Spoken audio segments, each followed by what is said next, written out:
नमस्कार दोस्तों, तूली the vlogger में आप सबका फिर से स्वागत है। दोस्तों आज की इस वीडियो में मैं आप लोगों को बताने वाली हूँ कि चरणामृत और पंचामृत लेने के चमत्कारी फायदे और साथ में इसके सेवन से जुड़े कुछ और औषधीय गुणों के फायदे और इसके नियम भी।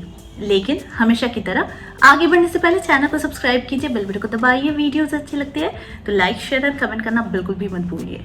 आगे बढ़ते हैं दोस्तों, भगवान विष्णु के चरणों का अमृत रूपी जल सभी तरह के पापों का नष्ट होता है ना, इस जल का सेवन करने से। ऐसा कहा भी जाता है कि चरणामृत का सेवन करने से पुनर्जन्म नहीं होता है। क्यों? क्योंकि सारे पाप हमारे ऐसे ही नष्ट हो जाते हैं, तो बार बार जन्म लेने की जरूरत नहीं पड़ती है, ऐसा कहा जाता है। लेकिन यहाँ पर जानने वाली योग्य बातें जो है वो है कि जब भी आप किसी मंदिर में जाते होंगे तो वहां पर आपके हाथों में पंडित जी या तो चरणामृत देते होंगे या फिर पंचामृत जरूर देते होंगे। तो लगभग सभी लोगों ने दोनों को ही पिया होगा, चरणामृत भी और पंचामृत भी, है ना। लेकिन ये बहुत ही कम लोग शायद इसकी महिमा को जानते हैं और इसके बनने की प्रक्रिया को भी शायद नहीं जानते हैं, है ना। बहुत कम लोग जानते होंगे। देखिए, चरणामृत का अर्थ होता है जो भगवान के चरणों का अमृत, और पंचामृत का अर्थ होता है कि 5 अमृत यानी 5 पवित्र वस्तुओं से बना अमृत ही पंचामृत होता है, यानी वो बहुत ही ज्यादा शुद्ध होता है। इस पंचामृत हो या चरणामृत हो, इनको पीने से ही व्यक्ति के भीतर में एक पॉजिटिव सोच का उत्पत्ति होता है, यानी हमारे भाव जो होते हैं ना वो बहुत ही ज्यादा सकारात्मक होते हैं। सारी जितनी भी नेगेटिव एनर्जीज होती है, नेगेटिव बुराइयां होती है, नेगेटिव सोच होती है, भाव होती है, उसे नष्ट करता है चरणामृत और पंचामृत। ठीक है, तो ये जानने योग्य बातें जरूर है। हम जानते तो है, लेते तो है, लेकिन समझ नहीं पाते हैं कि आखिर इसका बेनिफिट। दोस्तों वहीं पर इसका सेहत से जुड़ा हुआ भी लाभ होता है, यानी चरणामृत और पंचामृत आपके जीवन में चमत्कारिक फायदे भी करता है। वो कैसे, वो भी मैं बताऊंगी। तो ऐसा कहा भी जाता है कि चरणामृत सेवन करने से जब सारे पाप नष्ट हो जाते हैं तो मनुष्य का पुनर्जन्म नहीं होता है। उसका रीजन भी यही है कि हम जब भी अपने कर्म करते हैं, हर एक जीवन का कर्म वो कैरी फॉरवर्ड होता है ना। तो जब हमारे सारे कर्मों का जो भी पाप है, जो भी बचा कुचा पाप हम लोगों ने किया हुआ है, वो अगर नष्ट हो जाता है तो फिर इंसान का जन्म लेने का कोई अर्थ नहीं बनता है, ऐसा कहा जाता है। बहुत से लोग हैं कि चरणामृत हो या पंचामृत हो, वो हमेशा किसी भी हाथों से लेकर ग्रहण करते हैं। लेकिन यहाँ पर इसका एक नियम है कि हमेशा चरणामृत या पंचामृत लेने के लिए हमेशा दाहिना हाथ शुभ होता है और हमेशा दाहिना हाथ से ही इसका सेवन करना चाहिए।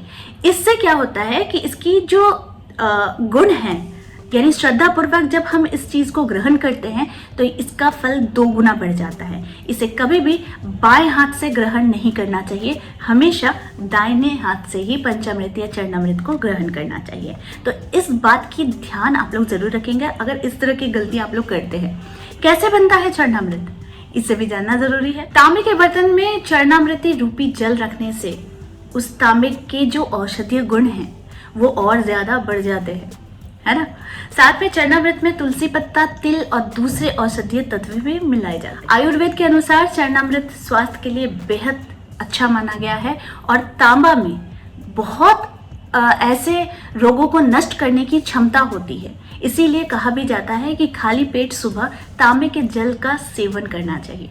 तो इससे भी बहुत सारे रोग नष्ट होते हैं, साथ में मन की शुद्धि होती है और आप में एक पॉजिटिव सोच का विकास होता है। ये पौरुष शक्ति को भी बढ़ाने के लिए गुणकारी माना जाता है। तो तुलसी के रस में बहुत सारे रोगों को दोष जो होता है वो दूर करने की क्षमता होती है और तांबे का जल जो होता है वो मस्तिष्क को शांति और निश्चिंतता प्रदान करती है। इसलिए जो चरणामृत होता है वो बहुत ही ज्यादा फायदेमंद होता है। अब यहाँ पर बात करती हूँ पंचामृत का अर्थ क्या होता है। दोस्तों 5 अमृत यानी दूध, दही, घी, शहद, शक्कर को मिलाकर पंचामृत बनाया जाता है।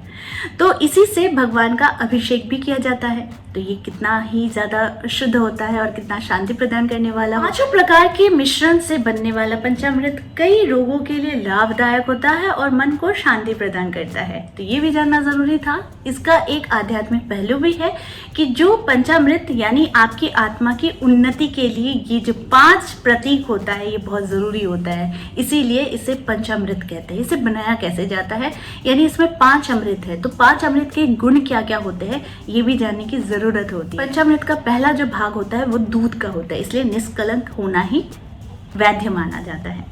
दूसरी चीज होती है दही, यानी दही का गुण है कि दूसरों को अपने जैसा बनाना। जी हाँ, दही चढ़ाने का अर्थ भी यही है कि पहले हम निष्कलंक हो, सद्गुणी हो और दूसरों को अपने तरह ही बनाने की हमारे में क्षमता हो, तो इसे दही का एक खासा स्थान होता है। अगली जो होती है वो है घी, यानी स्निग्धता। जी हाँ, और स्नेह का प्रतीक होता है घी। साथ में ये शांति प्रदान करती है, स्वास्थ्य के लिए भी अति उत्तम होता है। सभी से हमारे स्नेह युक्त संबंध हो, यही भावना घी की होती है ना। अगली जो होती है शहद, मीठा होने के साथ ही शक्तिशाली भी होता है शहद। इसमें एक खासी मिठास होती है, शहद की वाणी, शहद का रूप, शहद के जैसे गुण, तो इसे कहते हैं एक प्रभावशाली, एक ऐसा चीज जो हमारे जीवन के लिए बहुत ही जरूरी होता है। तो निर्बल व्यक्ति जीवन में कुछ नहीं कर सकता है, तन और मन की शक्ति से वही व्यक्ति सफल भी हो सकता है जो निर्बल है ना। तो इसीलिए शहद को एक खासा स्थान दिया गया है। अगली आती है शक्कर। शक्कर का गुण है मिठास, यानी मिठास का अर्थ होता है कि जीवन में, हर किसी के जीवन में आप मिठास को घोलें, है ना। तो मीठा बोलना सभी को अच्छा लगता है और इससे मधुर व्यवहार भी बनता है। तो आप किसी के सामने मुस्कुरा कर जाओ तो वो अच्छे से वेलकम करेगा, लेकिन वहीं पर आप किसी के पास मुंह बना कर जाओ तो वो आपसे दूरी बनाएगा। तो शक्कर का काम होता है कि हर एक रिश्ते में मिठास को घोलना, शहद का काम होता है मिठास को घोलना।